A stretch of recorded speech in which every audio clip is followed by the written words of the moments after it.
Hola, buenas tardes a todos. Bienvenidos de nuevo a cuenta a esta nueva sesión de Contigo en la Distancia, a las charlas que iniciamos por parte del Centro INA Jalisco. Es un gusto que nos estén acompañando. Hoy tenemos un tema por demás interesante sobre reflexiones sobre el coleccionismo. Tenemos 3 personas que nos estarán acompañando el día de hoy, especialistas en el tema, por supuesto. Les agradezco al maestro Adrián, a los restauradores Elian y a Marco por acompañarnos, por disponer de su tiempo y ofrecernos todos los conocimientos que poseen ellos. Y para empezar el tema, voy a empezar presentando al maestro Adrián, que él iniciará con esta charla. Y el profesor Adrián es investigador de la sección de antropología, de la sección de antropología social del Centro INA Jalisco. Es doctorante en ciencias sociales por el Colegio de Michoacán. Es maestro en antropología visual y documental antropológico por la Universidad Flaxo de Ecuador. Historiador por la Universidad de Guadalajara. Sus intereses de investigación giran en torno al estudio etnográfico e historiográfico de las prácticas de coleccionismo arqueológico, los estudios de la cultura material, el análisis de formas y prácticas de apropiación del patrimonio cultural, además de desarrollar etnografías audiovisuales y herramientas metodológicas desde el campo de la antropología audiovisual. Es miembro activo de la Red de Investigación, Conservación y Producción de Patrimonio Audiovisual, Región Centro-Occidente. Y él nos va a compartir su tema que actualmente está llevando a cabo dentro de su posgrado que está realizando en Michoacán, y va a girar en torno a las reflexiones fragmentarias en torno a redes, prácticas de coleccionismo y economía visual del arte precolombino en Los Ángeles y el occidente de México a mediados del siglo XX. Sin más preámbulo, Adrián, te doy las gracias y te cedo el micrófono. Bienvenido y adelante. Muchas gracias, Gris. Bueno, sí me escucho, supongo. Primero, pues les agradezco un montón a los compañeros y las compañeras del Departamento de Gestión y Difusión, desde luego a Marco y a Elian también, ¿no? Y bueno, sin más, yo voy a compartir la pantalla para comenzar con esta charla, ¿no?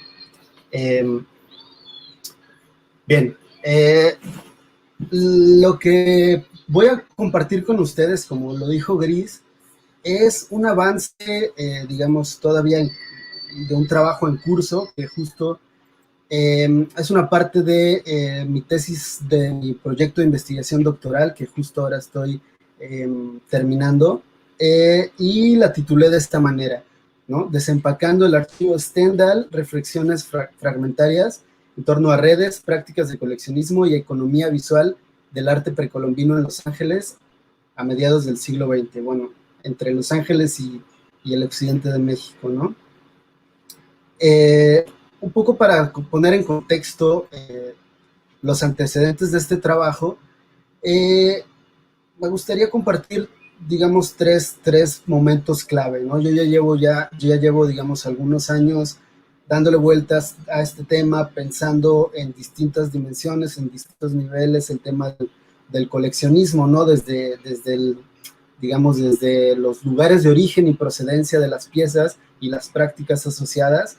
Me refiero concretamente a dinámicas de saqueo y digamos, expolio, hasta cómo llegan a museos en Estados Unidos y Europa principalmente, pero también en México. Bueno, este trabajo, digamos, o esta línea de trabajo comenzó ya hace unos años, por ahí del 2005-2006, cuando trabajaba como técnico en registro de colecciones en el Instituto Nacional de Antropología, en el Centro INA Jalisco. Básicamente, nuestro trabajo consistía en inscribir las colecciones en ese momento específicamente arqueológicas, digamos que eran colecciones particulares, colecciones en museos comunitarios, digamos en resguardo de asociaciones civiles, etcétera, Y en este momento, digamos, me di cuenta de que el tema del coleccionismo trascendía por mucho las dimensiones estrictamente legales o técnicas, y que había un mundo de prácticas sociales asociado a estas, digamos, a este fenómeno complejo que es el coleccionismo de arte precolombino, ¿no?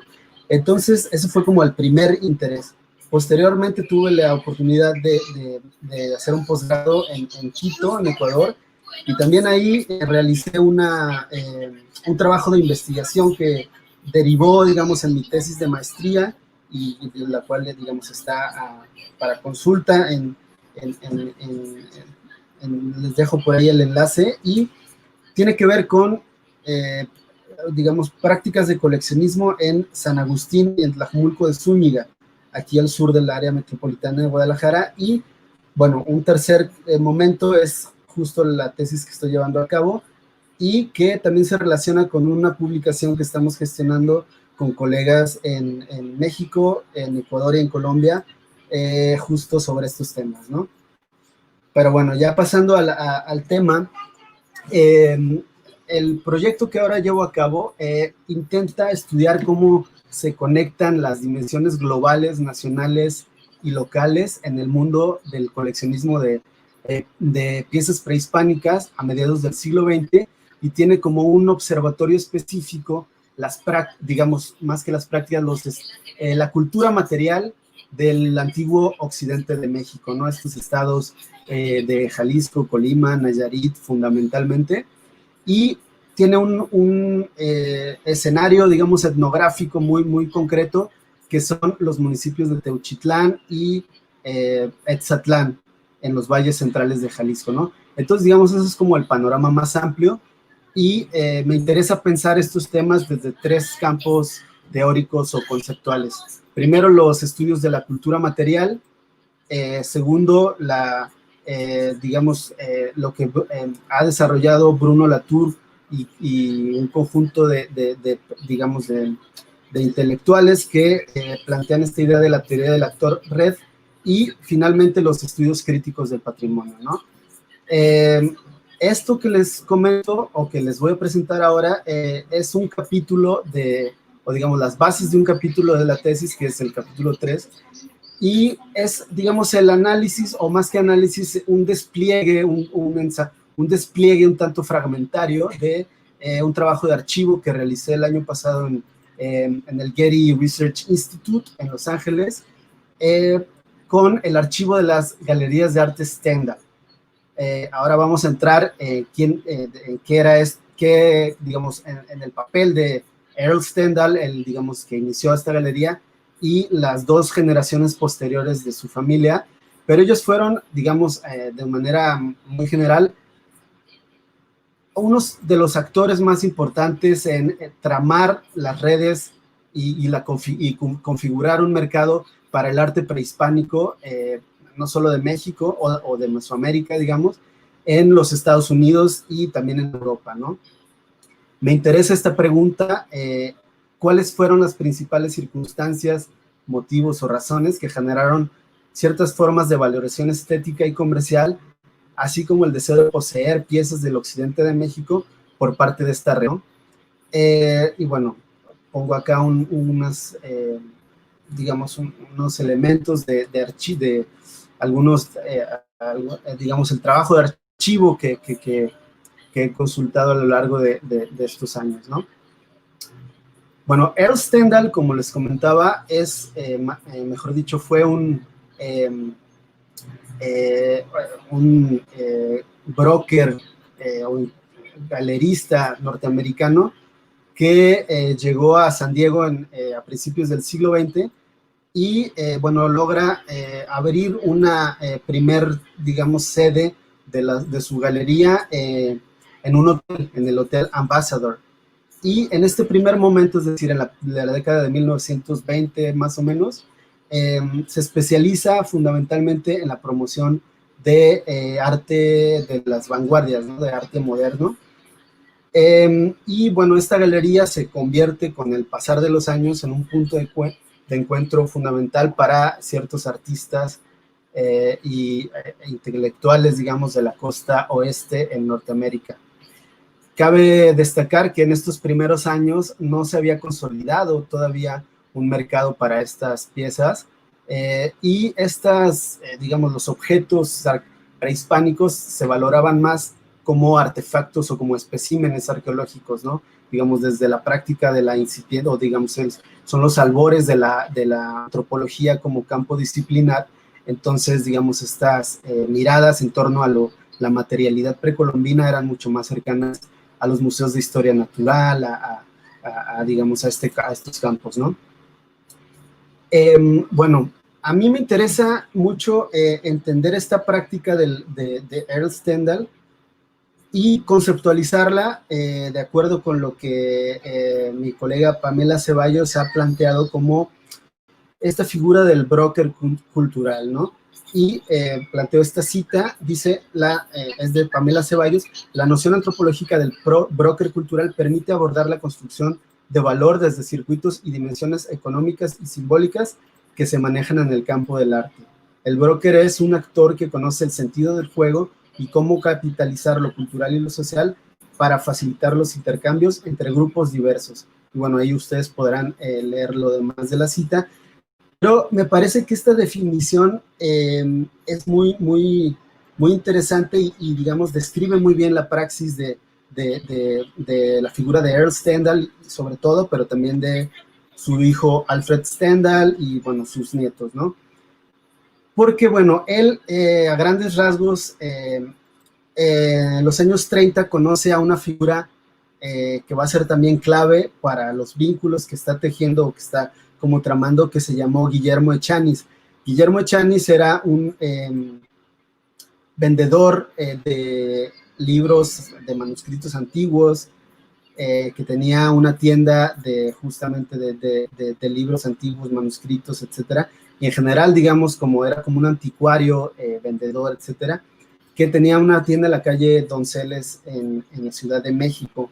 Bueno, él viaja en el 35 a Los Ángeles y conoce a Earl Stendhal, y entonces comienza, digamos, una relación, pues una relación comercial, pero que también es, digamos, de interés mutuo en el sentido de desplegar una red, digamos, de agentes, porque así los llaman en el archivo, a lo largo de la República Mexicana, ¿no? Me refiero a en ciertas ciudades clave como Colima, como Veracruz, en el norte, en Ciudad Juárez también, en fin, esto en los años 30 y principios de los 40, ¿no?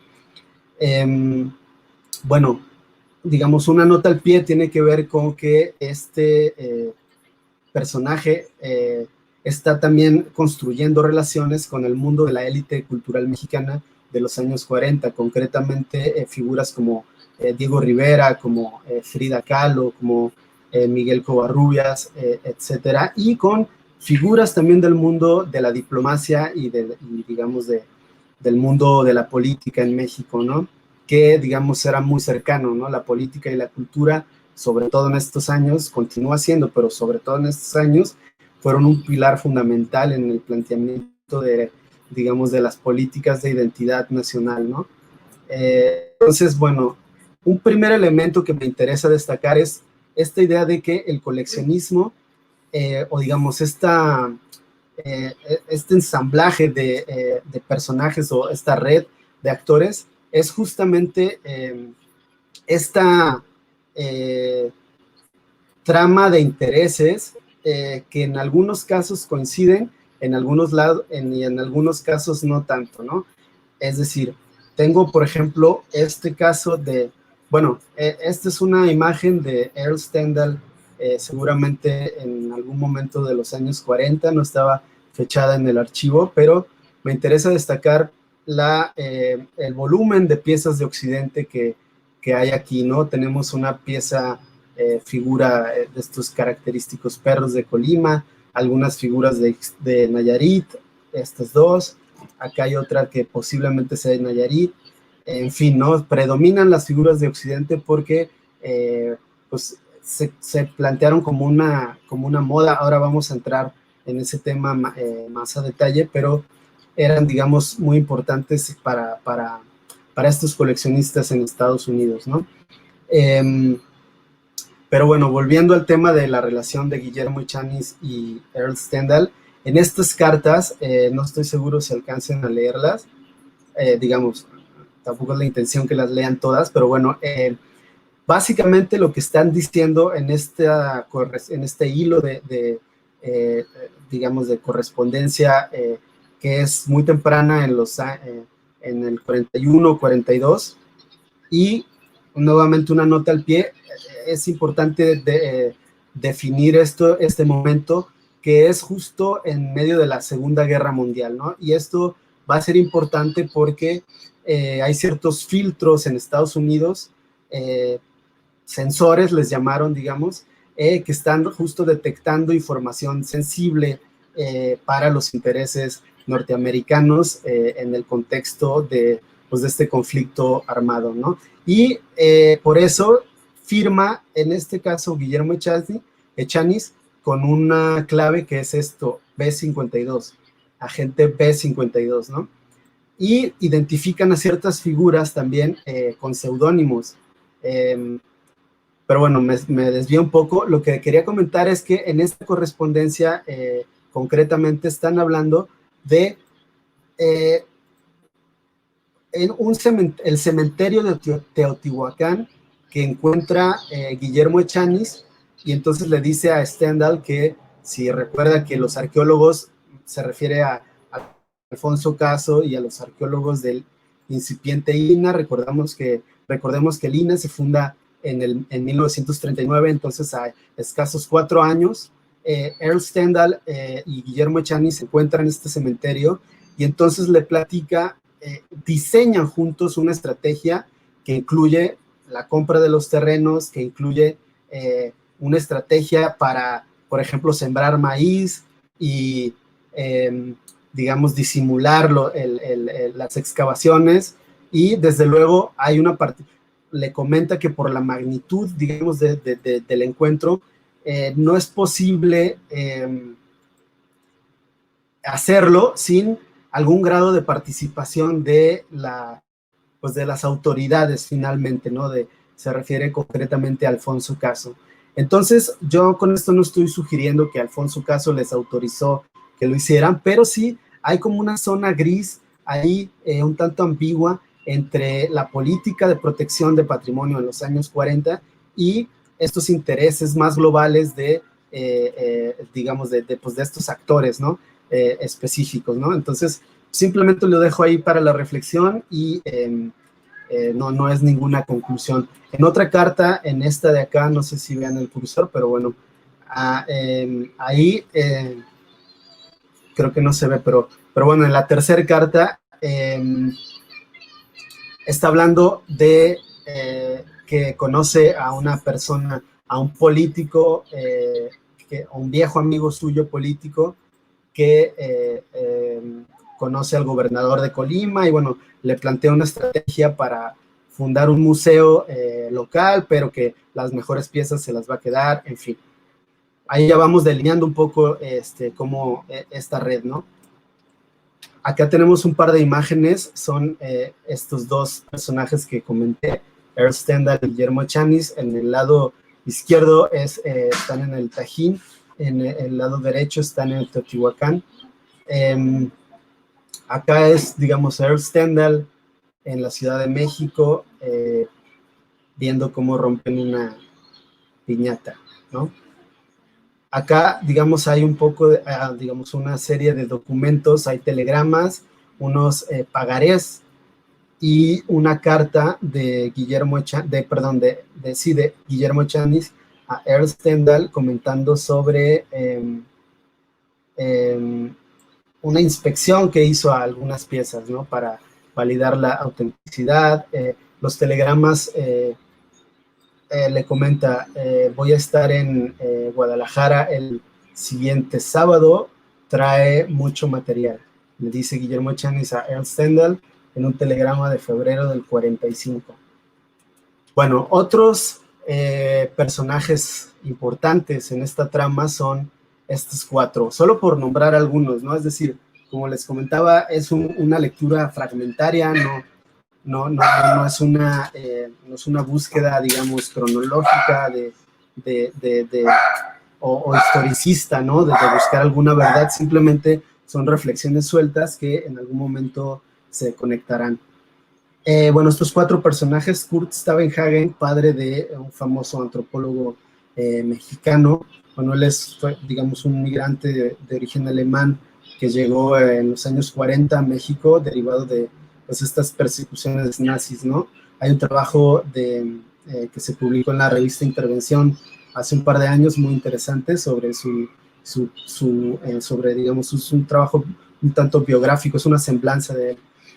Robert Woods Bliss, otro diplomático norteamericano y coleccionista. William Spratling, que no sé si le suene, pero él es conocido como el padre de la platería mexicana, que llega en los años 30 a México, a Taxco concretamente, y bueno, diseña toda una estrategia, como lo hizo un poco Manuel Gamio en Teotihuacán, pero bueno, como para enseñar el oficio de la platería a las personas, y es por eso que hay una tradición, digamos, de la platería en Taxco tan importante, ¿no?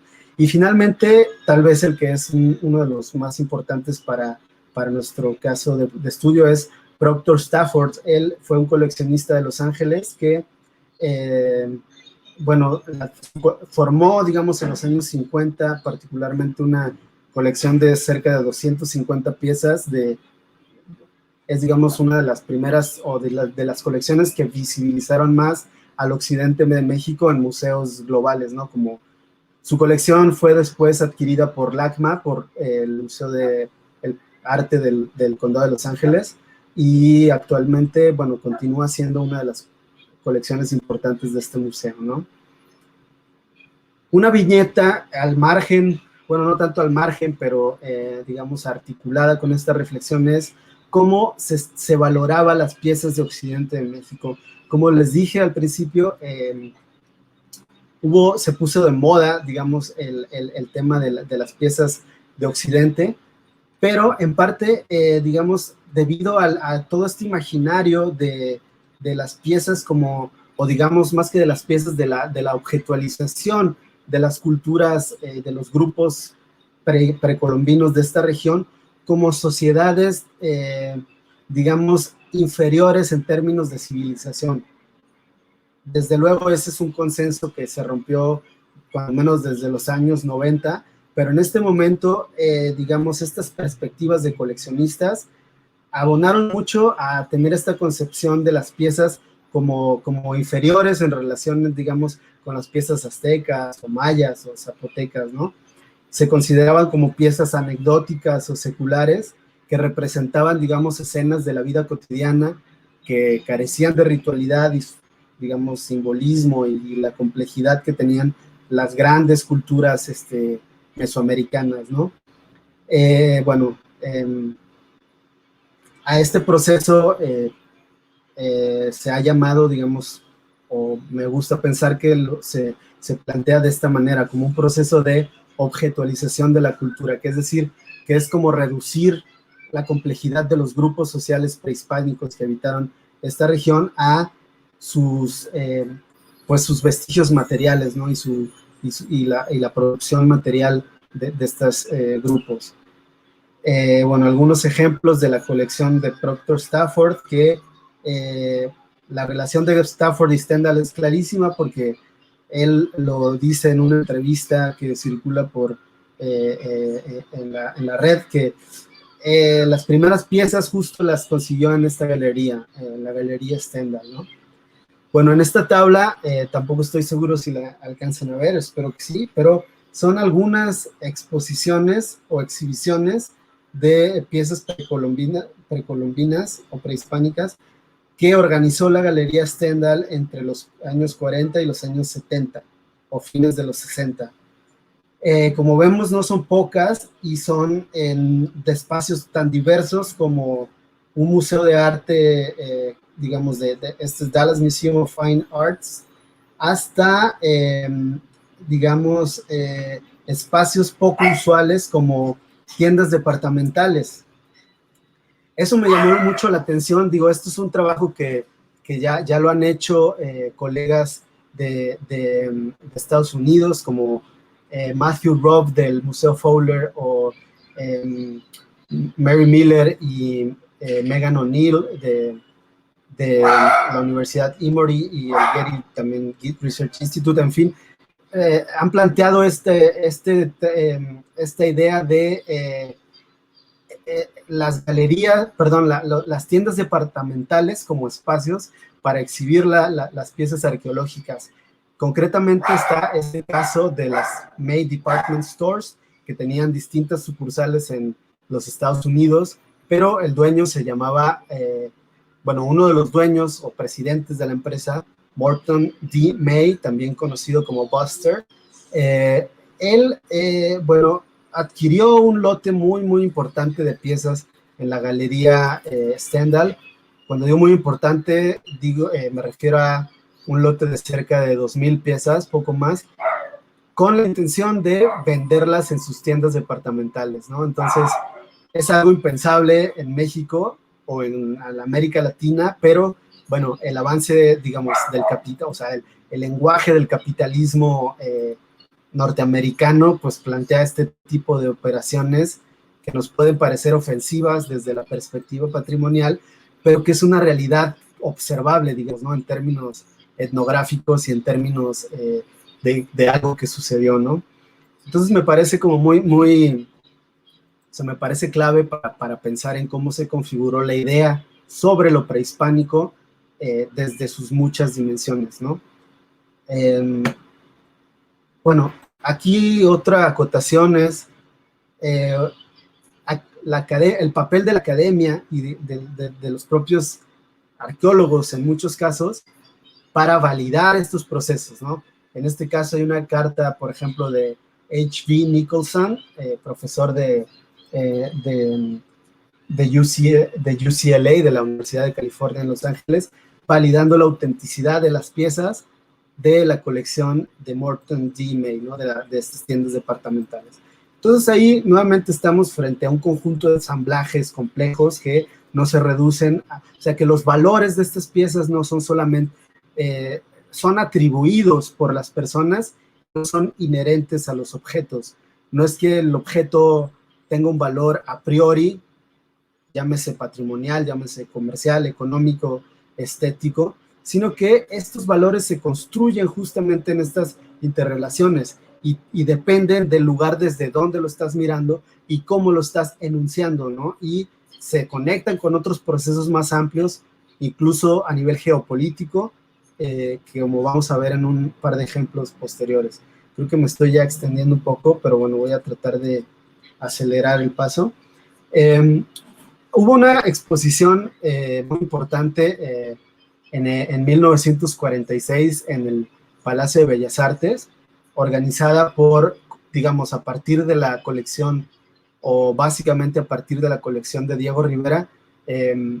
Cabe mencionar eso, que Diego Rivera fue quizás el primer gran coleccionista de piezas arqueológicas, o uno de los primeros grandes coleccionistas de piezas prehispánicas de Occidente en México, y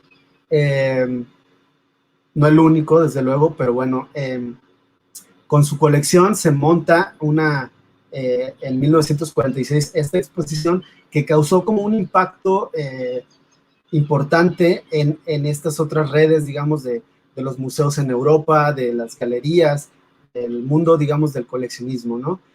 Y acá hay un par de ejemplos, por ejemplo, esta carta que le manda el Arts Club de Chicago en 1900, a mediados de los 40, pidiéndole fotografías, imágenes de sus piezas para un libro que van a publicar, o esta otra carta que se encuentra en el fondo de Diego Rivera del CENIDIAP, en un archivo del INBA, que le comenta justo que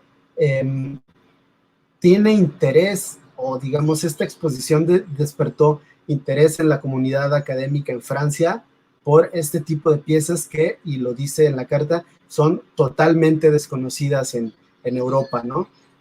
Lo digo desde luego entre comillas, pero bueno, nos da una idea de del impacto que tuvo esta colección, esta exhibición.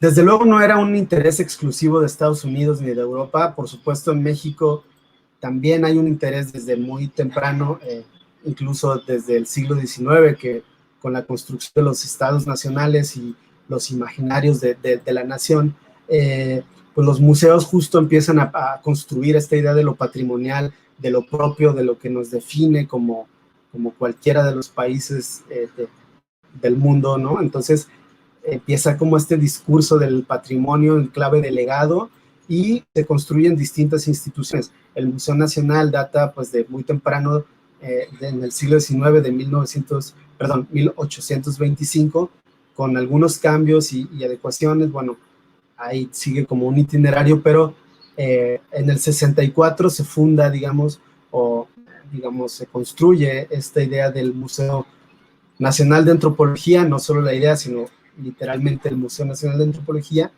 Y aquí tenemos unas imágenes de la inauguración, ¿no? Dato curioso o dato, digamos, para leer en clave comparativa, también es el año que se funda el Museo Anahuacalli, con la colección de Diego Rivera, de una colección de aproximadamente 50,000 piezas, ¿no? Entonces, son como dos miradas o dos discursos curatoriales que son diferentes, pero que conviven, ¿no? Entonces, me pareció importante también como mostrarlo y, bueno, como un elemento para pensar en las redes y en los actores, ¿no? Esta es una propuesta que plantea Earl Stendhal a una agencia gubernamental que podríamos decir que es un tanto de inteligencia, es la USIA, United States Information Agency, para generar una exposición itinerante en las capitales de Europa, con la intención de posicionar la idea de Estados Unidos como el, digamos, en esta avanzada de la posguerra y enmarcada, digamos, en los objetivos geopolíticos de Estados Unidos.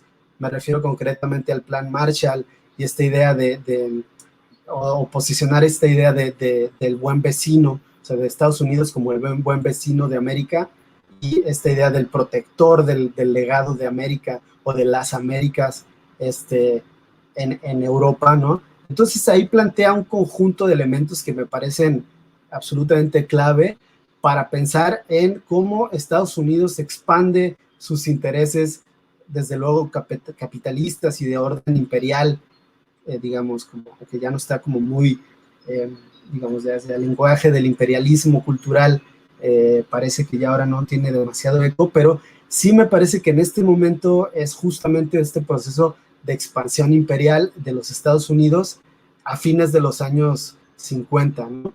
Entonces, simplemente esta exposición itinerante, aquí hay algunos de los catálogos que se publicaron de esta exposición. Simplemente esta exposición da para hacer como una línea de trabajo muy vasta y de largo aliento, porque justamente permite entender cómo se conectó la Galería Stendhal, y no solo la Galería Stendhal, sino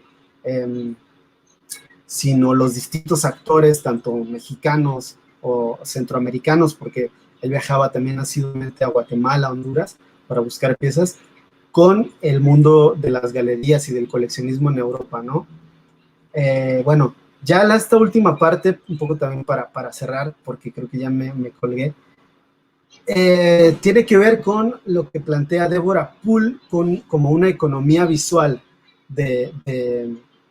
que tiene que ver con la circulación de objetos articulada con la circulación de una cultura visual que se está construyendo a partir de las referencias de estos objetos, ¿no? Hay esta campaña estos coleccionistas también eran empresarios. Por ejemplo, Jules Berman era dueño de la empresa Kahlúa, esta empresa de licor de café, y desde los años 60 hasta los años 90 aproximadamente, planteó esta campaña de marketing a partir de su publicación. Lo que ven ahora en la pantalla son algunos anuncios publicitarios del licor de café Kahlúa, pero también había videos, digamos, que circulaban en la televisión pública, y esto circuló en algunas revistas de consumo masivo en los Estados Unidos, como Life o como Esquire, ¿no? Entonces, esto nos da una idea de desde dónde se están interpretando las piezas, o sea, no solo las piezas, pero, digamos, la idea sobre lo precolombino, y que tiene que ver con esta idea más de orden pues del consumo cultural, ¿no? De la industria del espectáculo, de un poco la exotización, ¿no? De la fetichización de estas piezas y de un poco de la descontextualización en términos arqueológicos, ¿no? Entonces, como lo plantea Deborah Poole, los sistemas culturales y discursivos a través de los cuales las imágenes gráficas se aprecian, se interpretan y se les asigna valor histórico, científico y estético. Entonces ella plantea que hay que dejar de preguntarse por el significado semiótico de las imágenes para preguntarnos por los circuitos de circulación, ¿no? Y de consumo y cómo es que adquieren valor estas imágenes, ¿no? Acá hay otros ejemplos de los espacios domésticos, que eran muy importantes también las casas de los propios coleccionistas para mostrar, ¿no? Para exhibir el valor de exhibir las piezas, ¿no? El valor exhibitivo o de exhibición del que habla Tony Bennett. Y estas ideas un poco estrambóticas asociadas con los aliens, ¿no? Como con los platillos voladores, esta idea pues muy kitsch también, ¿no? Me refiero concretamente a esta mesa, digamos que en lugar de tener patas tiene unas vitrinas y tiene unas piezas que seguramente son réplicas o posiblemente son réplicas, pero nuevamente esto nos remite a la idea de la construcción del valor, ¿no? Hay quien plantea, y ayer, antier lo planteaban mi colega Malena Bedoya y Pamela Ceballos en un conversatorio, la réplica como un espacio de resistencia. Digamos, proceso de configuración de un mercado para el arte precolombino generó también un mundo o sea, las comunidades de artesanos en México y en América Latina, digamos, con toda su experiencia, con toda su tradición artesanal, pues se dieron cuenta que había aquí un mercado también importante para hacer réplicas y venderlas como auténticas, ¿no? Entonces, por eso esta idea de frente al saqueo, pues es como un espacio de negociación, ¿no? Y bueno, ya para terminar con esta última diapositiva, me pareció esta imagen muy potente para hablar bueno, este es el brazo de Earl Stendhal sosteniendo, digamos, ataviado con esta ornamentación prehispánica y daba esta idea de poder, de posesión, de dominación, ¿no? Me parece a mí.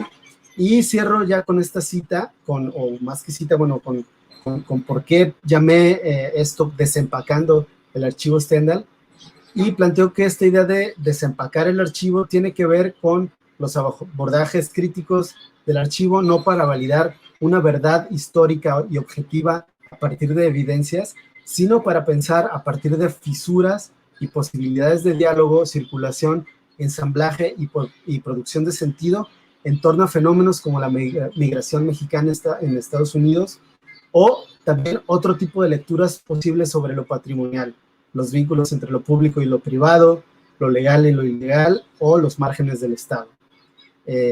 Muchas gracias y disculpen la extensión de la charla. Con esto termino.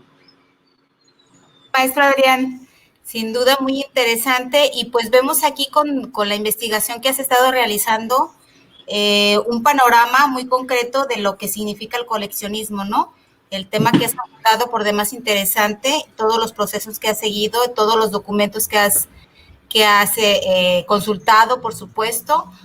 Y pues ahora vamos a seguir con nuestra charla con el restaurador Marcos, que él nos hablará un poco de otra parte también importante en cuanto al coleccionismo, que es la parte del registro.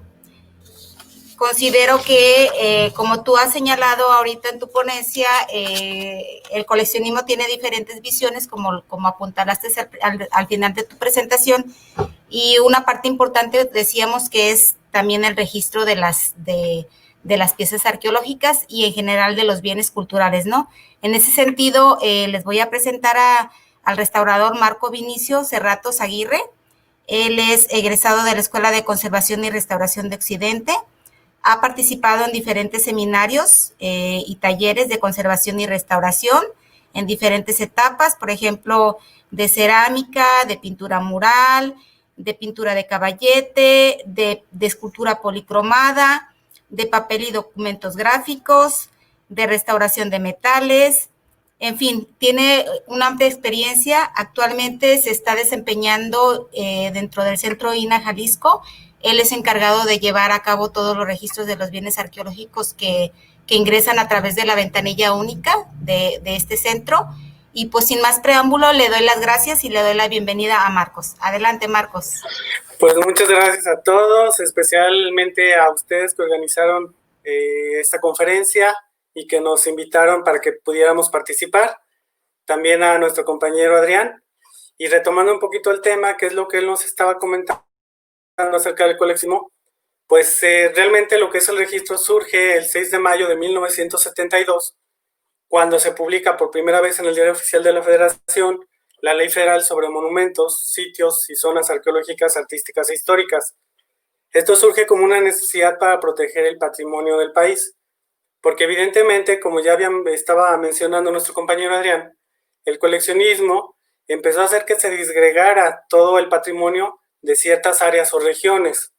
Es muy común ver en museos de toda la República y también en el extranjero piezas que pertenecen, por ejemplo, al sur del país y del occidente.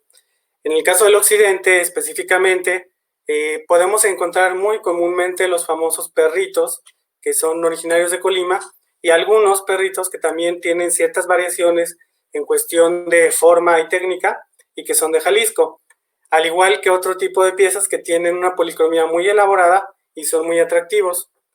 Esto obviamente generó un problema en cuestión de lo que viene siendo pues el saqueo indiscriminado que se hizo, porque desgraciadamente al haber un personaje tan importante en el medio de la cultura como Diego Rivera, que de alguna manera entre su círculo de intelectuales volvió quizá un poco popular el tener este tipo de objetos arqueológicos que eran un poco extraños, exóticos y demás. Él empieza a hacer su colección, llegando a tener la gran cantidad de piezas que tenemos y que hoy en día se pueden observar en el Anahuacalli, y otra parte que todavía queda en la Casa Azul, que se encuentra en Coyoacán, que ahorita es el museo, y lo pueden estar checando. Quizá no se ha mencionado el por qué es tan dañino lo que es el saqueo.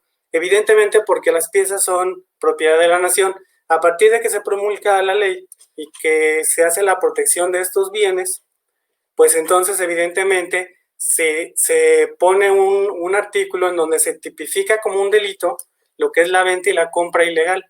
O sea, ya lo hacen de un delito federal, y entonces de esta manera se frena un poco, porque desgraciadamente se sigue haciendo la venta de piezas arqueológicas, y entonces a partir de ahí, digamos que pone una especie de candado y empieza a proteger el patrimonio de la nación. Cabe señalar que esta ley también protege no solo lo que son las cuestiones arqueológicas, porque también protege lo que viene siendo tanto como lo que son los sitios, pero también los monumentos históricos, las fincas antiguas, que son coloniales y demás. Y sobre todo, bueno, hay que señalar que el periodo que protege el instituto es de 1899 hacia atrás. Entonces, todo este tipo de cuestiones y de patrimoniales que quedaban fuera y que no tenían una protección, ahora sí ya tenían este respaldo jurídico. Y por otro lado, a la misma par que se crea esta ley y se promulga, por primera vez se publica en el Diario Oficial de la Federación, también se crea la Dirección de Registro. La Dirección de Registro también surge como la necesidad para tener un control de la cantidad de piezas y colecciones que había en el país. Anteriormente a esta fecha, lo que hacía el instituto era que se inscribían los coleccionistas en una lista para saber quiénes eran las personas que tenían colecciones, pero no se ahondaba más en el tema. Es decir, no se hacía un conteo de las piezas y no había tampoco una limitante para seguir adquiriendo más. A partir de la promulgación de esta ley, cualquier ciudadano mexicano tiene la facultad o tiene el derecho, más bien, de registrar bienes paleontológicos, históricos y arqueológicos. Los puede tener en su propiedad siempre y cuando los registren. En el caso de lo arqueológico y paleontológico, lo histórico es diferente, pero digamos que lo paleontológico y lo arqueológico por ley están obligados a registrarlos. Quizá un miedo muy común es que piensan que el instituto les va a quitar las piezas, y eso no es verdad. El instituto lo que hace es promover que se puedan registrar estas piezas para que tengan ya un registro, tener un control y una protección jurídica. Lo de la protección jurídica ahorita lo voy a ahondar un poquito más, pero digamos que el control, en cuanto a lo que es el control de las colecciones, es para saber qué tanta cantidad de material hay en cada municipio, en cada estado y por ende en todo el país. Para poner un ejemplo muy claro, digamos que, por ejemplo, hablando de municipios, digamos que en Jalisco hubiera, me voy a una cifra muy pequeña, que fuera 1 millón de piezas. Y me estoy yendo muy, muy bajo. Imagínense, aquí son 125 municipios, serían 125 millones de piezas. Y si ya lo unamos a los 32 estados, bueno, sería una cantidad brutal. Y evidentemente no hay un millón de piezas por municipio, hay muchísimos más. Esto estamos hablando que no solo son patrimonio arqueológico, estamos aunándole también lo que es la parte histórica, que en la parte histórica realmente tenemos una cantidad impresionante, porque ahí abarcamos desde lo que son pinturas, esculturas, incluso patrimonio industrial, máquinas, por ejemplo, pero todos los objetos que sean fabricados hasta 1899. Eso incluye, por supuesto, los bienes que están en las iglesias, que son una cantidad impresionante.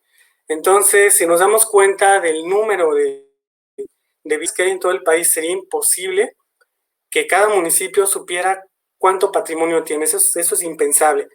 Entonces, si pensamos que los municipios no pueden tener ese control, mucho menos a nivel estatal y mucho menos a un nivel nacional. Por eso surge esta necesidad. Y por otro lado, lo que les comentaba, ¿qué tanto daño hace el saqueo y el coleccionismo?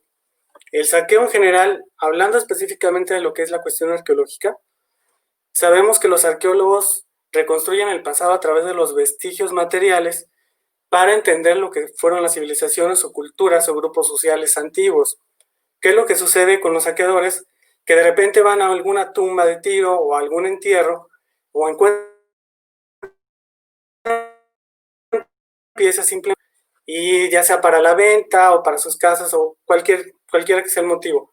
Sin embargo, ya en la tumba alteraron todo el contexto.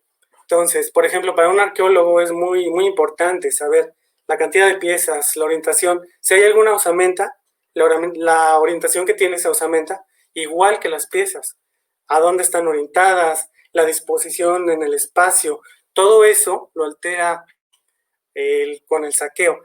Y el problema principal es que después comentan, bueno, ¿y por qué no hay información acerca de la cultura que había en tal municipio?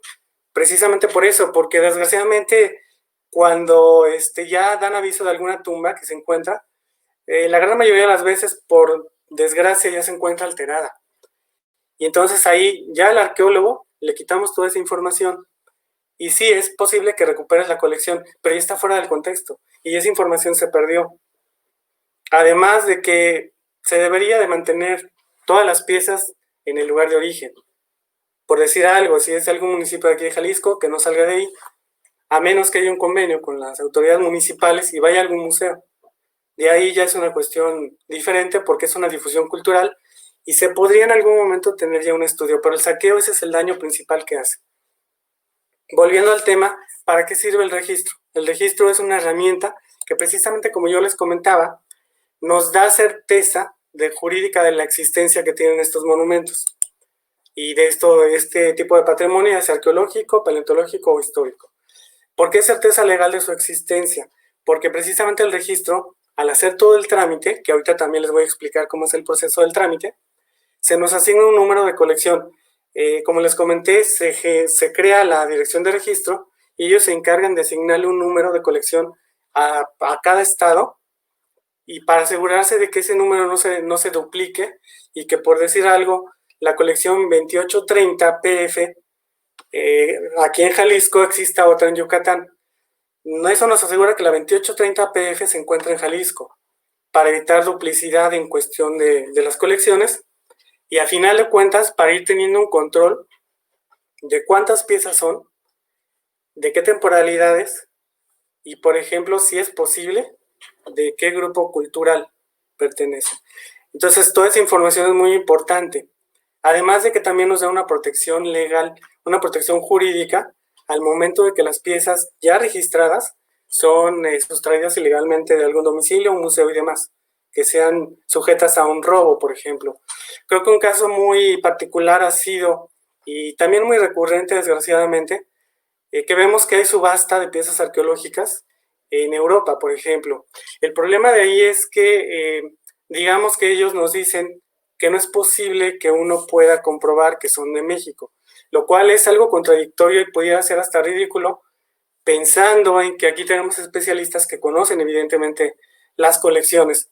Pero uno de los puntos que ellos dicen es, entonces demuéstrame cómo salieron del país. Evidentemente no puedes hacerlo porque es de forma ilegal, a lo mejor vía portuaria o vía aérea, no sabemos realmente cómo es este tráfico, que bien, muy acertadamente lo estaba comentando Adrián. De hecho, hay un caso, no voy a comentar nombres para evitar problemas, pero había unas personas que habían registrado una colección. Estas personas eran filántropos, ayudaban a toda esta comunidad, y su empresa tenía unas oficinas ahí en California, eran extranjeros. A final de cuentas, para no hacerles el cuento largo, estas personas traficaban piezas y droga.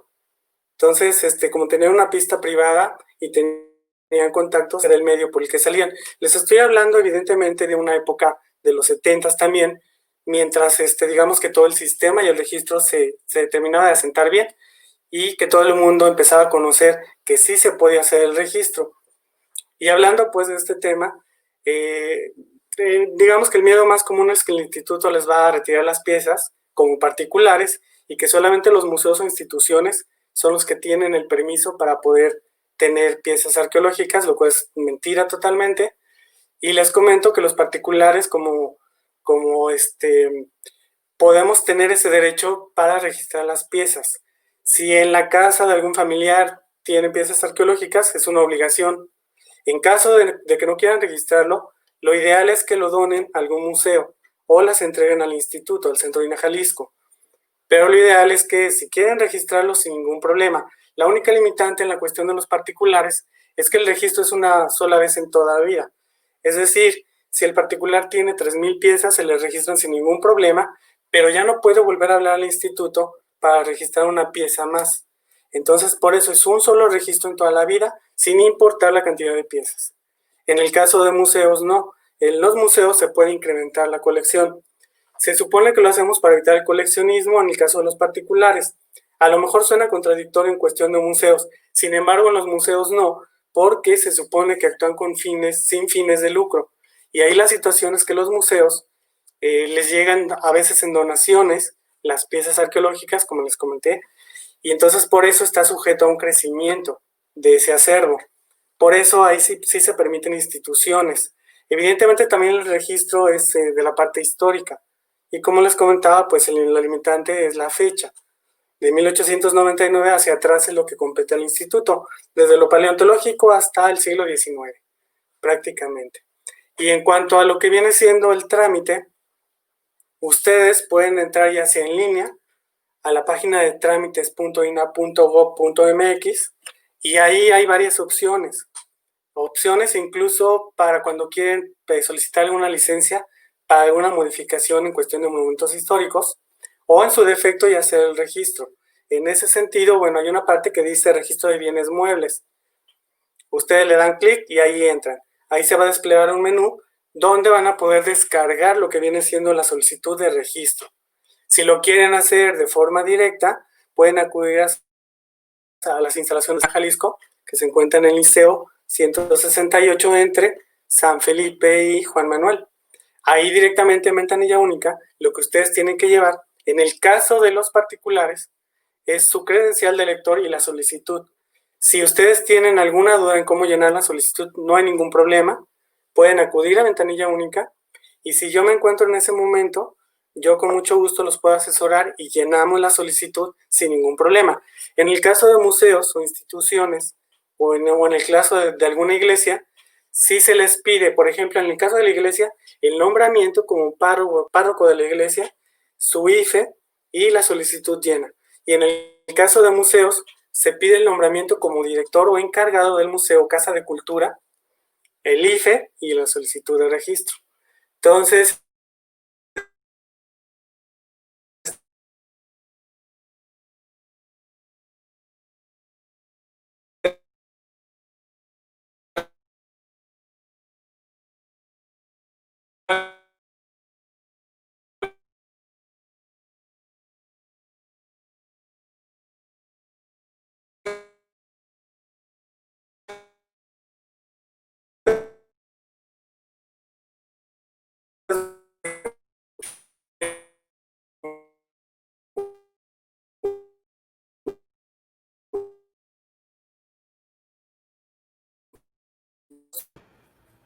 y en registro, digamos, explicar un poco.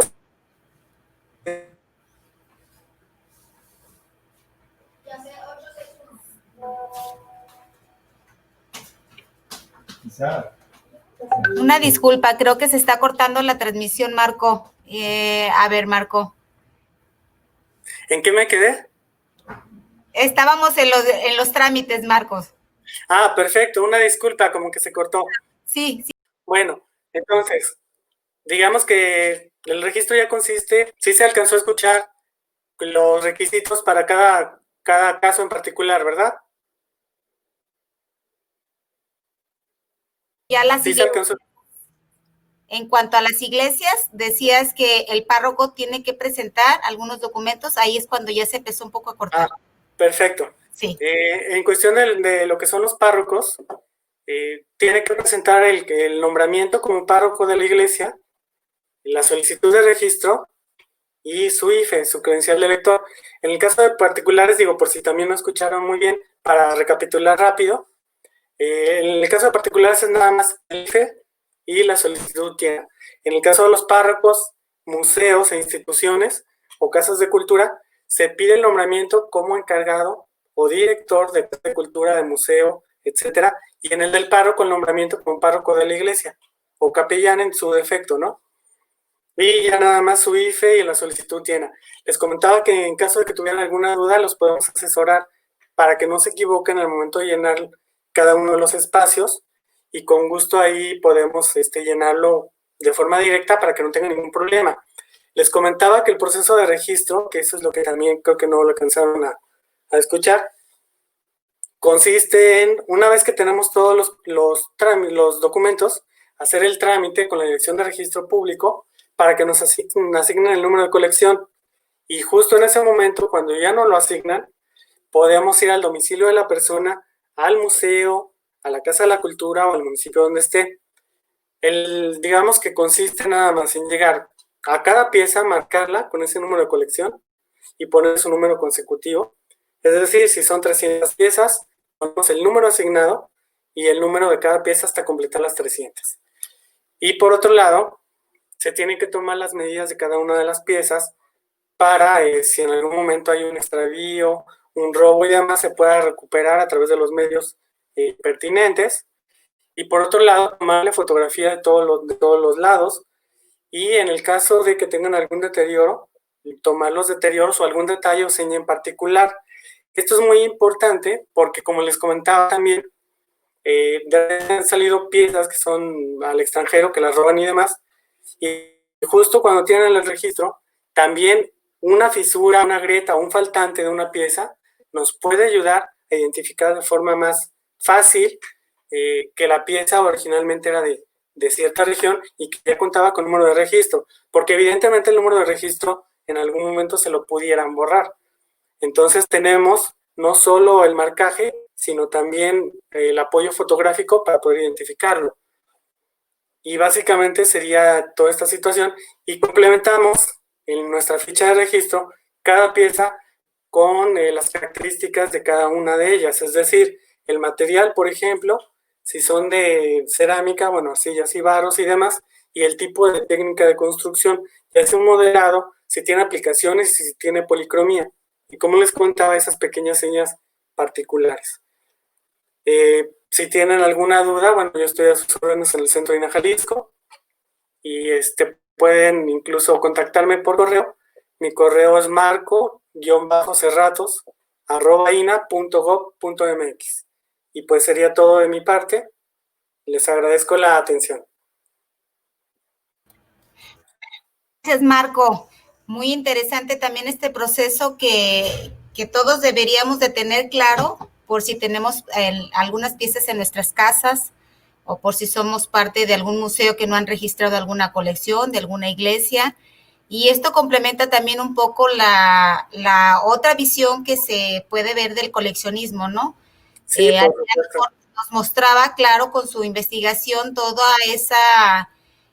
Claro que eran otros tiempos, por supuesto, en las condiciones en las que se llevaban a cabo las piezas arqueológicas durante el proceso que nos mostró Adrián, pero hoy bajo ya las leyes que tenemos establecidas, pues todos estamos obligados a registrarlas, ¿no? Y de esa manera también estamos de alguna manera garantizando nuestro patrimonio, estamos garantizando la posibilidad de que los investigadores continúen realizando un esfuerzo en interpretar todas esas culturas que fueron parte de nuestra historia y que sin esas piezas muchas veces es difícil contextualizarlo, ¿no? Entonces, te agradezco mucho, Marco. Y ahora vamos con otra parte también importante del coleccionismo, por supuesto, que lo va a tratar la restauradora Eliana Elizabeth Orozco Ríos, que también ella es especialista también en el registro de colecciones. Ella es egresada de la Escuela de Conservación y Restauración de Occidente. Ha elaborado en colecciones arqueológicas para el Departamento de Estudios Mexicanos y Mesoamericanos de la Universidad de Guadalajara, también para el Instituto Nacional de Antropología e Historia en el Centro INA Jalisco. Ha sido encargada de la sección de registro arqueológico e histórico por 3 años, o sea que tiene también una experiencia amplia. Desde 2014, junto con otro socio, abrieron el estudio taller Art Fabrefactus, en donde además de restauración de bienes muebles, también realizan proyectos de difusión como charlas acerca de la labor de la conservación y restauración. También han participado en 3 ocasiones en el curso de técnica de la pintura del siglo XVI al XVIII, el taller de técnica de manufactura y conservación de bienes patrimoniales en la Universidad de La Salle, en Oaxaca. Es miembro activo desde el 2017 del Seminario de Pintura Virreinal del Museo Regional de Guadalajara. Ha sido parte de la organización del Coloquio de Estudios Culturales del Museo Regional de Guadalajara como moderadora, como expositora y por supuesto también ha participado en este proyecto del que nos estará hablando en esta ocasión, que es la sistematización, catalogación y optimización del acervo arqueológico del Museo Regional de Guadalajara. Muchas gracias, Elian, por aceptar nuestra invitación.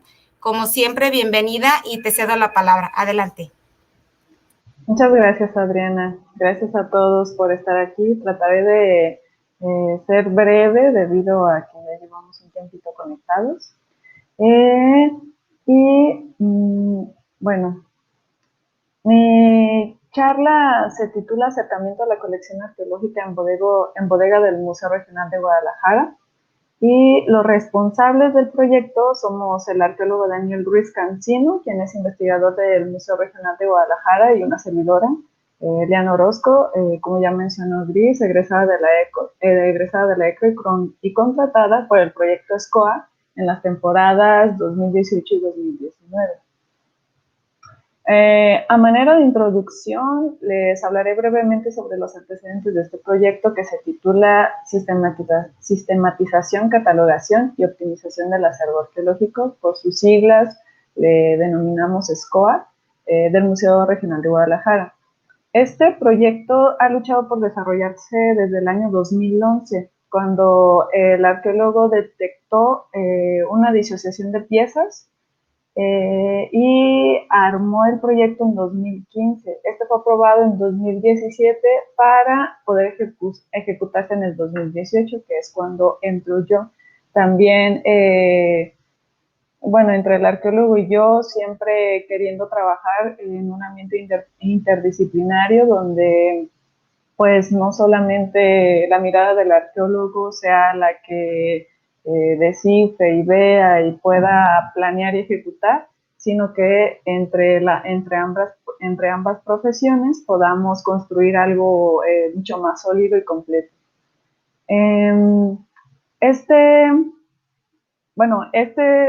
Cabe mencionar que este proyecto es el primero en su tipo en el museo para esta colección, o sea, en el Museo Regional Guadalajara para la colección arqueológica.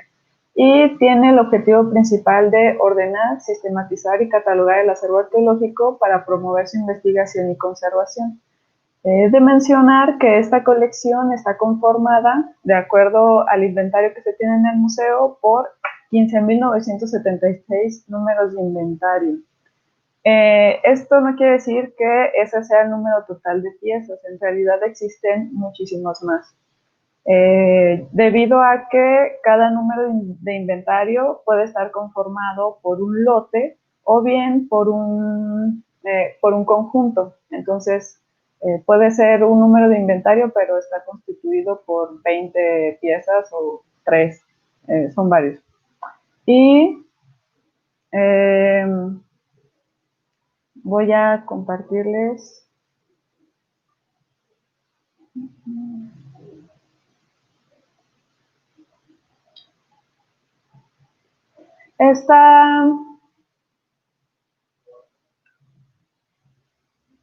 La colección arqueológica en su mayoría se encuentra almacenada en bodega, misma que estaba conformada por un área de 800 metros cuadrados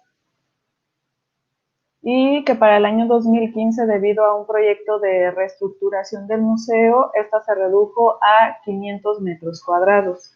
Ello provocó que los acervos se conjuntaran en un espacio muy pequeño y generaron principalmente un almacenaje inadecuado de los mismos. También se vieron afectados, en la imagen estamos viendo en esta primera lo que eran todo el almacén, y en la siguiente imagen vemos la parte que quitaron del almacén de bienes culturales. Entonces, toda la parte que se encontraba en esta zona fue transportada o trasladada solamente al área izquierda en sus pantallas, y entonces, debido a ello, los acervos se conjuntaron en un espacio mucho más pequeño al que estaban destinados y generaron principalmente un almacenaje inadecuado. También se vieron afectados en su sistema de almacenamiento, por ejemplo, de las piezas que nosotros trabajamos y seleccionamos para iniciar este proyecto, que están contenidas en cajones, se encontraban a su vez en una gran cajonera, pero esta ya se había perdido mucho tiempo antes del traslado. Por ello quedaron los cajones directamente uno sobre otro, o sea, no había un mueble que los sostuviera. Estas son algunas de las imágenes de cómo estaba el acervo en el espacio en el espacio que antes, o los 800 metros cuadrados, o esos 300 metros cuadrados que se quitaron. Estas son algunas imágenes. Y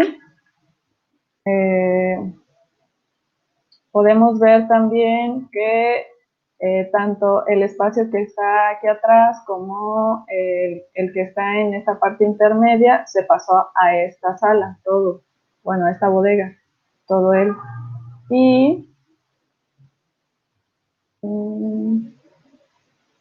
también podemos ver el estado de conservación en el que se encontraban. Y estas de aquí son las cajoneras que se tenían almacenadas, o en las que se tenían las piezas que nosotros seleccionamos para trabajar. Se han trabajado 2 temporadas de campo y en conjunto han sido 7 meses de trabajo. Durante este tiempo hemos logrado mejorar el sistema de estudio, así como tener un panorama más amplio de lo que se tiene en el acervo y el estado general en que se encuentran las piezas. Para conocer más a profundidad este proyecto, hablaré sobre la problemática del acervo arqueológico, los procesos que hemos desarrollado en estas intervenciones y los resultados que hemos obtenido. He de señalar que en las 2 temporadas en total hemos intervenido, hemos trabajado 17 cajones con un total de 3.292 obras, de las cuales 2.082 no presentan un número de inventario. Entonces, la problemática también se intensifica y es justo y necesario manipular los procedimientos para poder abarcar todo eso que a lo mejor se tenía vislumbrado, pero no en la cantidad en la que se estaba representando. Muy bien, hablaré entonces sobre la problemática. Esta gran problemática la puedo presentar o clasificar en 2 grandes apartados, una general o global y otra problemáticas muy particulares que nosotros hemos estado viendo a lo largo de estas intervenciones. La general radica en que el acervo no se ha estudiado en su máxima expresión, tanto para la investigación como exposición, debido a la disociación y desconocimiento de las piezas, así como de la relación con los registros de inventario que se tienen de ellas. Esto a su vez se refleja en el orden y almacenamiento por lo que se desconoce en realidad el acervo completo del museo. No se tiene una cifra certera del total de las obras en custodia y el estado de conservación.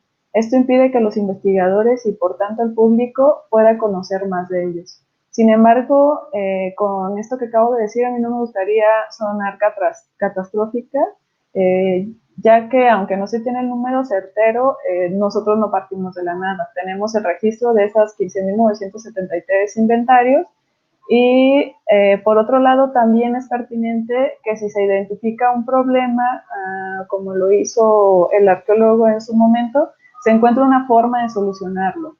No serviría de nada esconderlo y solamente creer que algo sigue estando bien.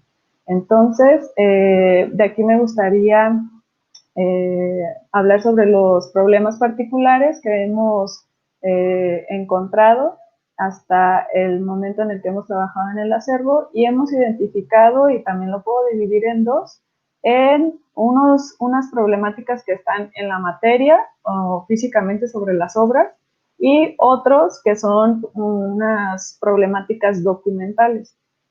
Cuando me refiero a lo matérico, a lo físico, como su palabra lo dice, directamente están relacionados con el estado de conservación que tienen las piezas, todos los deterioros que tienen. He de mencionar que estas obras no tenían un embalaje primario, solamente era, como lo vemos en la imagen, era un plástico burbuja y la identificación con esta pequeña cartela. Y ello también provocó que las piezas pues sufrieran deterioros. Afortunadamente hasta estas 17 cajas, aproximadamente el 90% de las piezas se encuentran en un buen estado de conservación. Esto no quiere decir que no necesiten una intervención, aunque sea menor, o de conservación preventiva, como una limpieza superficial y evidentemente también un nuevo embalaje primario. Las problemáticas que son más fuertes o son más contundentes se encuentran en las que hemos denominado problemáticas documentales, y estas están relacionadas con los registros numéricos que se remiten a algún archivo. ¿A qué me refiero con esto? A que las piezas tienen un número, así como Marco lo dijo anteriormente. A las piezas generalmente cuando se estudian en diferentes tipos de acervos se les otorga un pequeño o un gran, a veces son muy largos, números para identificar, y esos números generalmente están relacionados con un documento o con otra base de datos que nos da información sobre la pieza. A eso me refiero con estos registros numéricos. Estos documentos o bases de datos aparte nos dan información más precisa sobre la obra, como quién lo identificó, quién hizo el estudio, el año en que lo hizo, si es de excavación, o como Marco lo dijo, si viene de una colección particular, y tiene otro tipo de estudios, también los podemos relacionar. Estos datos se han tomado de todas las obras, o sea que de esos 17 cajones, las obras que nosotros hemos analizado, hemos anotado en una gran base de datos todos los números. Y en un momento les voy a decir qué otros datos hemos tomado. Estos números que hemos tomado también a nosotros nos van a servir para poder clasificarlos en su debido momento, que las claves o tener esos conjuntos de claves para poder identificar de cuántos acervos o de cuántos documentos o tipos de documentos estamos hablando o necesitamos investigar si existen o si no existen, dónde están, quién los tiene. Y también por historia oral con otros arqueólogos como Toshon Dube que nos pueden ayudar en las memorias. Y todo esto nos ayudaría a regularizar el inventario, debido a que hemos encontrado también números de inventario repetidos, o números mal escritos, o números que ya están borrosos, o que la pieza sí está inventariada, pero físicamente no tiene escrito el número de inventario. Y también hemos encontrado otras inconsistencias que corresponden, por ejemplo, a que la pieza, a que en inventario existe la foto de la pieza, pero está en otro cajón o tiene otro número de inventario. O sea, en la foto es una pieza, pero en la realidad es otra. Ante todo esto, nosotros, ¿qué es lo que hemos hecho? Bueno, el proyecto que planteó el arqueólogo se ha modificado en algunos aspectos, más bien en la cronología de los procesos, no tanto en su esencia sigue siendo lo mismo, pero hemos propuesto y realizado 5 pasos primordiales, que es la separación de las obras en inventariada y sin inventario, en el levantamiento de información básica y la concentración en una base de datos, la clasificación por material constitutivo, las tomas fotográficas y el embalaje primario. La separación de obra inventariada y sin inventario lo que nos ayuda primero es a discernir estos dos grandes campos por la obra que sí tiene inventario y que por tanto debería de estar en la base de inventarios del museo, y por otro lado las obras que no se les ha dado por algún u otro motivo ese nombre de inventario, o bien, como ya lo mencioné, sí lo tienen pero no lo tienen escrito. Entonces se hacen esas dos grandes divisiones. Para eso, tal cual, se revisa pieza por pieza para encontrar ese número de inventario. Después de esto, lo que se va haciendo es un levantamiento de información y se concentra en una base de datos. Nosotros lo que hemos hecho en esta base de datos es poner la información que es técnica o muy básica, del número de inventario, de todos los otros números que les he mencionado que nosotros estamos recopilando, de la materia prima, del tipo de objeto, de las medidas, del estado de conservación general, para también poder realizar un proyecto de conservación más amplio en algún momento, y algunas descripciones de forma y creo que es todo. Después, lo que hemos hecho también es que por cajón nosotros lo estamos dividiendo por materia prima. Es decir, que en un cajón que nosotros determinamos que va a ser para cerámica, no ponemos otro tipo de material que no sea cerámico. Y cada uno de esos cajones, también la base de datos se va clasificando si tiene cerámica, si tiene obsidiana o si tiene otro tipo de materia prima, concha, se van separando, para que al final nosotros tengamos un proceso más controlado y también podamos identificar cuántos materiales tenemos por tipo de material constitutivo. Posterior a eso, nosotros hacemos una serie de tomas fotográficas que Las hacemos con una cámara reflex, una cámara reflex, tratamos de hacerlas lo más controlado posible el ambiente para que tenga una buena definición y esa foto pueda servir para que sea consultada o que sea un documento extra para las personas que quieran acceder a la información de estas obras. Y por último, lo que hacemos es realizar un embalaje primario. El embalaje primario consiste en, como aquí lo estamos viendo en las fotos, es etapón excavado y tiene, bueno, esto es de cómo se encontraban las piezas en los cajones y esta es cómo se entregan o cómo se almacenan después de esta primera intervención. Son los mismos, tratamos de que estén los mismos materiales, pero en conservación preventiva, cuando haces un nuevo embalaje, siempre hay que tener en cuenta que el volumen va a aumentar. No hay manera de que algo que esté un objeto sobre otro contenga el mismo espacio. Una vez que lo acomodas, pones más material para que amortigue y les das un espacio para que no sufran deterioro. Es normal y es muy lógico que nuestro volumen aumente. Entonces, nosotros al final vamos a necesitar o mandar a hacer más cajoneras o pedir otro tipo de almacenaje para las piezas que no tienen cajón aún. Hasta el momento, las que no han tenido cajón las hemos separado en unas cajas provisionales donde se ha hecho. Bueno, esto es el excavado que se hace a la forma de cada una de las piezas.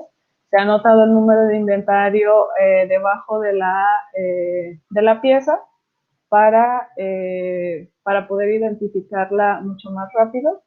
Y en algunos casos, como este de aquí, estos brazaletes de concha unos se han encerrado con plumón para que sepan que es la misma pieza y hay una nota donde justo estas piezas, no todos los elementos tienen el número de inventario escrito. Entonces, pues también es importante después sacar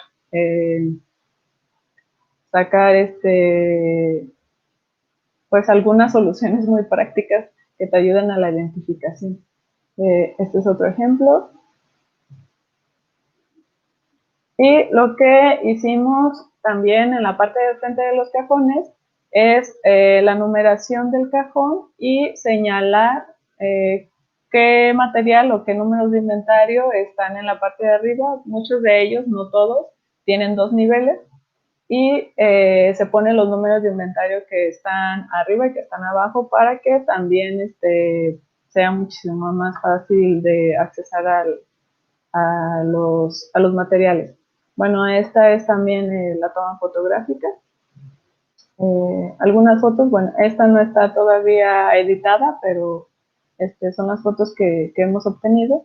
Y esta es la gran base de datos que hemos estado llenando, donde como 8 columnas están dedicados técnicamente a antecedentes documentales, que son estas marcas de registro que tenemos, que en un futuro nos van a servir para la investigación. Y estas son las cajas provisionales que hemos estado utilizando para aquellas piezas que no tienen número de inventario. Yo les dije que separábamos primero las que no tienen número de inventario. ¿Y qué hacemos con esas piezas que separamos? Pues las almacenamos en estas cajas hasta que se terminen de realizar este primer proceso y de ahí poder identificar qué es lo que se va a hacer o poder determinar qué es lo que se va a hacer con estas piezas.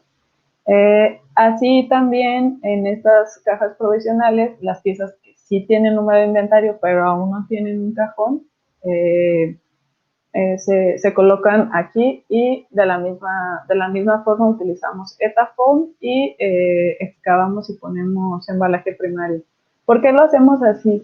En realidad, como estamos ahora con el recorte de Lina, pues este año no pudimos seguir con el proyecto, Entonces, se decide hacerlo de la mejor manera posible porque en realidad no sabemos hasta dónde pueda llegar el que no haya contratos o que no haya presupuesto, y preferimos dejarlo de la manera más estable posible para, una vez que se vuelvan a tener los recursos, proseguir con lo que nosotros estamos haciendo.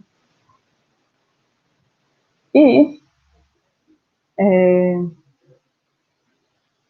bueno, estos pasos que yo les acabo de presentar se deben de realizar en toda la colección arqueológica.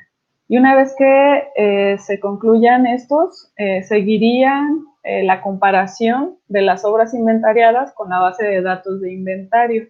Es decir, las obras que nosotros ya separamos que tienen un inventario, tenemos que contrastar pieza por pieza en la base de datos de inventario para que coincida todo.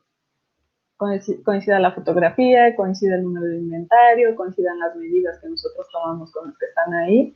Y esto va a permitir también poder actualizar esta base, la de inventario del museo, y poner al corriente esta base. Al mismo tiempo, la obra que se identificó sin inventario pasaría por el proceso de alta, que es lo que mencioné hace un momento, para que se le asigne el número o no, dependiendo del caso, y de lo que el arqueólogo también determine. Solo hasta aquí, hasta este momento, se establecería un orden primario y profundo de la colección. He de mencionar también que las cajoneras que yo les mostré solo son una parte de la colección arqueológica. Faltaría, como lo vieron los estantes, que también había piezas completas, que eran ollas, que también eran figurillas. Faltaría también todo eso de poder analizar y de poder realizar este proceso. Y posterior a que se realice estos primeros pasos, se deberá realizar un estudio especializado, o eso es lo que nosotros estamos planteando en nuestro proyecto, en realizar este estudio especializado sobre los materiales, así como el llenado de una nueva ficha especializada por tipo de objeto, que no es la misma que el inventario. Digamos que el inventario cumple con ciertas funciones también administrativas y de control. Esto está enfocado muchísimo más a la investigación y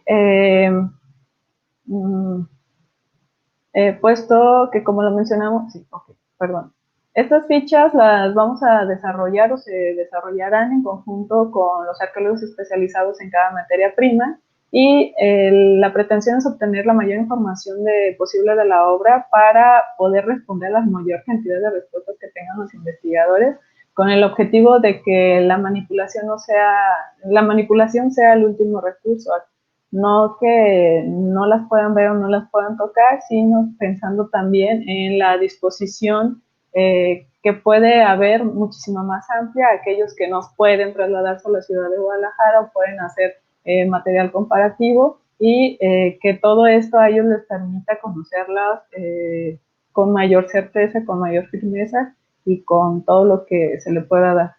Y para finalizar, no está de más decir la importancia y la pertinencia que tiene el financiar estos proyectos, que si bien son largos, los beneficios que se obtienen permanecen activos o en uso durante un periodo de tiempo muchísimo más prolongado. También tomar en cuenta que los procesos tanto de documentación como de conservación siempre están en movimiento, no son estáticos, no son obras que se queden ahí sin que a alguien les interese o que no se encuentre algo más, o más con las técnicas analíticas con las que estamos, e inclusive con nuevas posturas teóricas para poder conocer esa obra. Entonces, está en continuo movimiento, está en continuo estudio, y en algún momento se va a actualizar. Lo que también nosotros queremos con este trabajo interdisciplinario y con este trabajo a largo plazo y con esta intervención que estamos haciendo muy ardua, es que al final el acervo esté en las mejores condiciones posibles, sobre todo de conservación e investigación. Y yo hasta aquí terminaría, y si tienen alguna pregunta, duda, sugerencia. Estoy también aquí para contestar. Digo, me fue un poquito rápido, pero para también aprovechar el tiempo de comentarios. Muchas gracias. Muchas gracias, Elian. Pues muy arduo el trabajo que están haciendo y sobre todo aquí estamos viendo una tercera visión pues del coleccionismo, de la importancia que tiene realizar estos trabajos. El proceso académico que ustedes están realizando pues es sumamente interesante y como tú decías ahorita, el trabajo aún no concluye, es solamente una parte de todo ese proceso que han estado realizando. Y también decir que sí se me olvidó a mí señalar pues que el titular del proyecto es el arqueólogo Daniel Calcino, que le agradecemos también, él ahorita no pudo estar con nosotros en esta charla, nos hubiera gustado también que hubiera estado presente, pero bueno, ya habrá otra ocasión para que también él nos amplíe más el panorama. Por lo pronto, déjame pasar a ver si hay alguna pregunta para ti o para Adrián o para Marco. Mira, aquí hay una persona que dice, buenas tardes, María Olvido. Quisiera saber qué porcentaje de piezas arqueológicas llevan y si tienen alguna propuesta alternativa en caso de que no se asigne próximamente presupuesto por parte de la Federación. Esta yo creo que sería específicamente para Elian, para el proyecto que estás realizando actualmente. A ver, Elian, te cedo la palabra. Muchas gracias.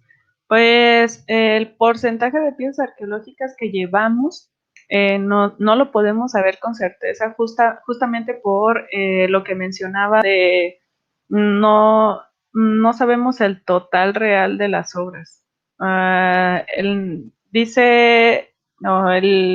inventario dice que hay 15.976 números que presentado con lo que llevamos, que lo que hemos revisado, que llevamos 3.292 obras, de las cuales 2.082, o sea, es muchísimo más, es más del 50%, no tiene número de inventario. O sea, solamente se conocen 1.000 piezas inventariadas y 2.000 no inventariadas. Entonces estamos hablando de una realidad muy fuerte, muy contrastante, y el dar un porcentaje en realidad en este momento creo que no tendríamos ese dato por esa razón, o bueno, lo argumento desde ese punto de vista. Y y si son aproximadamente 100 cajoneras y llevamos 17, pues también si hacemos toda la multiplicación, esperando que en los próximos 4 cajones no haya otra vez 3.000 piezas, sino que sean menos, pues tenemos un mundo muy grande de colección, y esperemos que más bien estos porcentajes o este número de piezas no inventariadas se vaya reduciendo. Que eso pasó en la segunda temporada. Eso es lo ideal, pero no, por ese motivo nosotros no tendríamos un porcentaje al menos para poder decírtelo. Y si tienen alguna propuesta alternativa. Bueno, nuestra propuesta, lo dije tan rapidísimo luego la presentación que esto no lo mencioné, pero nosotros pretendemos realizar la redacción de un pequeño libro sobre estas 2 temporadas que nosotros hemos hecho del proyecto de la colección de arqueología de la bodega del museo. Justamente para poder divulgar lo que llevamos y también para que se conozca el mundo real del manejo de colecciones. Porque muchas veces a lo mejor pensamos que todo está bajo control, pero al momento de que tú ves pieza por pieza, investigas pieza por pieza y vas conociendo cada una de ellas, te vas dando cuenta de un montón de obras que no se tenían en conocimiento. Entonces creemos, bueno, aparte porque es un proyecto que se establece para largo plazo, no es un proyecto que se vaya a terminar en 2 años, al menos que nos den muchísimo dinero y contratamos así a mucha gente. Pero pues también ahí tienes, ahí nosotros tendríamos que ver también la coherencia, porque necesitamos un trabajo muy bien controlado, ¿no? Porque lo que queremos que salga preciso. Y nuestra propuesta sería esa, trabajar en artículo, bueno, no en un artículo, perdón, trabajar en la producción del libro para poder sacarlo y para poder dar a conocer el trabajo que estamos haciendo, y sobre todo lo que dije al final, que se siga apoyando, si no es en este año, si es el año que sigue o a mitad del año que sigue, se pueda seguir dando recursos para este tipo de procesos que son sustantivos, de hecho, para el museo y para el INA, ¿no? Espero haya contestado, María, la pregunta. Yo creo que sí, y yo creo que sí necesitamos realmente mucho proyecto para llevar a cabo el trabajo que ustedes están realizando, pero también la investigación que está realizando el maestro Adrián, el trabajo, por supuesto, que realiza Marco, que también, al ser él una persona contratada, pues también su función en el INA es primordial. Entonces, ojalá y desde las autoridades centrales que nos destinen un poquito más de presupuesto para el próximo año. Claro, ahorita por la pandemia, pues es entendible, pero la cultura también es importante, ¿no? Y vemos cómo todo el trabajo que ustedes han realizado desde las diferentes visiones que hemos visto, en este caso, solamente enfocándonos al coleccionismo, que es un tema muy particular de todo lo que engloba la cultura, ¿no? Y vemos que 3 ejemplos muy, muy significativos y que aún así requieren de mucho trabajo, requieren de mucho presupuesto, por supuesto, de mucho trabajo. Y yo les agradezco mucho a los 3 la participación en este día. No sé si quieran decir algo para finalizar esta presentación. Antes de cederles la palabra para finalizar esta charla de este día, sí quisiera que entre todos invitáramos a nuestros seguidores del Centro INA Jalisco, del Museo Regional de Guadalajara, por supuesto también, a que nos sigan escuchando en las próximas charlas que vamos a tener.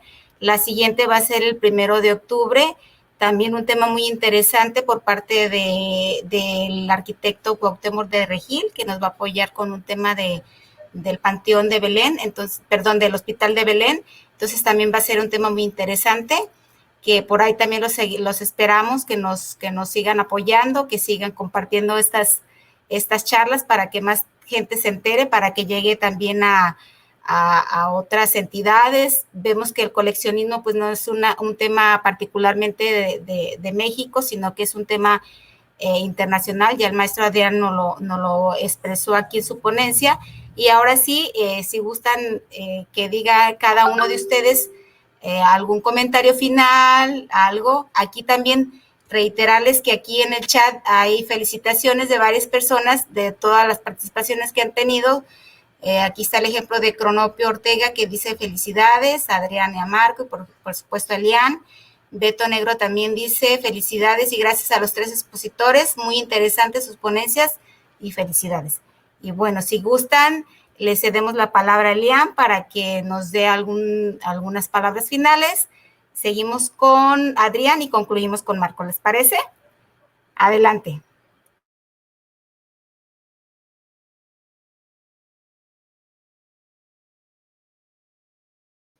Ay, lo tenía apagado. Ay, qué bueno.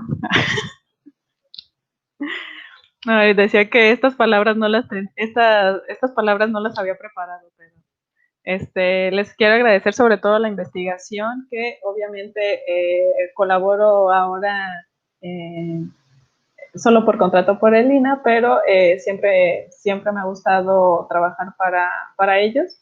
Y sobre todo para las colecciones, que son sumamente interesantes, importantes, y en el manejo de colecciones que implican muchos retos, no solamente como personas, sino también desde la profesión de la restauración, Y agradecerle a Daniel también por darme esta oportunidad también de trabajar con él en el acervo. Generalmente estamos acostumbrados a que personas del mismo gremio trabajen juntas, ¿no?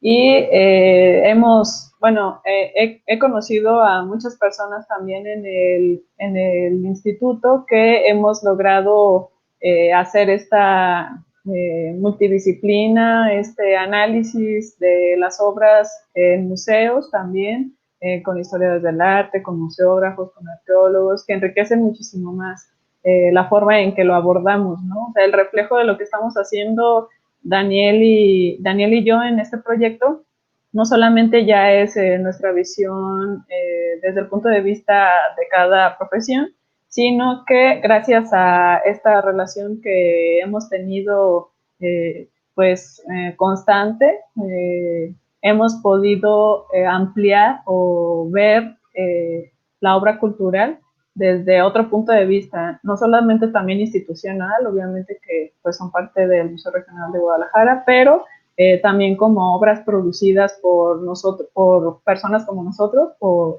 humanos como nosotros, y al final estamos conociendo eso, ¿no? Nos estamos conociendo reflejados en ese tipo de obras. Están expresando algo, están expresando una cultura, están expresando un pensamiento, y en realidad eso es lo verdaderamente trascendente, pero para ello necesitamos conservar lo que nos dejaron, ¿no? Conservar esa materia y conservar cómo lo materializaron y cómo están situadas.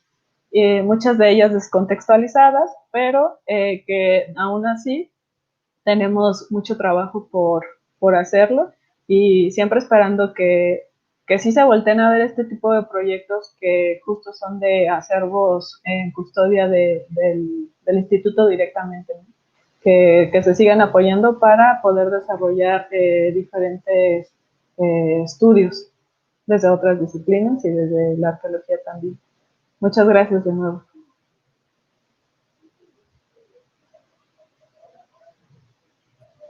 Adelante, Adrián, por favor. Sigo. Bueno, pues muchas gracias.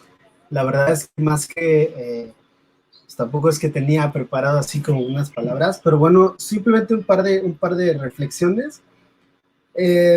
Yo pienso que vivimos ahora en lo que, digamos, algunos han llamado la era post-patrimonial.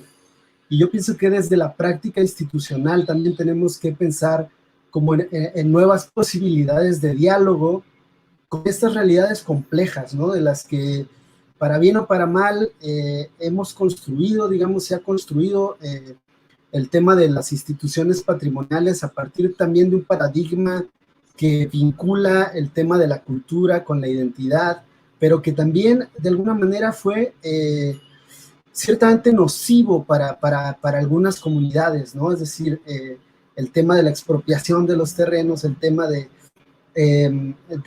digamos, del bloque o de entender, digamos, lo arqueológico como la única vía posible de la identidad nacional, cuando realmente a mí me parece que existen o podrían existir diferentes maneras de vincularnos con ese pasado desde la complejidad de las prácticas sociales. En ese sentido también yo pienso que, y sin ser así como demasiado disperso, podríamos explorar inclusive no solo a nivel interdisciplinario, es decir, historiadores con antropólogos, con arqueólogos, etcétera, pero también con las propias comunidades, es decir, ellos finalmente, cuando a ellos no me refiero a un ellos abstracto, ni a una comunidad en abstracto, ni a un pueblo en abstracto, pero concretamente han desarrollado saberes, genealogías diferentes que contestan los discursos que plantean las instituciones. Yo pienso que eso, más que ser una limitante, es una posibilidad para plantear nuevas perspectivas en torno a lo que entendemos por lo patrimonial, ¿no? Porque finalmente pues no nos pertenece el pasado, ¿no? Es decir, nosotros como instituto, ahora aquí me refiero al INA, a nosotros como el INA, pues no somos dueños de nada de esto, ¿no? Es decir, en ese sentido me parecería como mucho más, o sea, me parece que una vía sensata para resolver inclusive conflictos sociales, es decir, estamos viendo cómo el tema del patrimonio dejó de tener significado con el tema de las esculturas, con lo que algunos llaman vandalismo, ¿no? Habría que matizarlo y entenderlo de manera más compleja, a mí me parece, pero ya no estamos, me parece a mí, en un momento en donde tenemos que buscar el control absoluto de las cosas, más bien entender o buscar otras fórmulas para acceder a estos patrimonios en plural, ¿no? Esa sería la reflexión que me surge, ¿no? Y muchas gracias también por organizar este conversatorio tan importante. Gracias, Adrián. Marco, concluimos contigo. Gracias.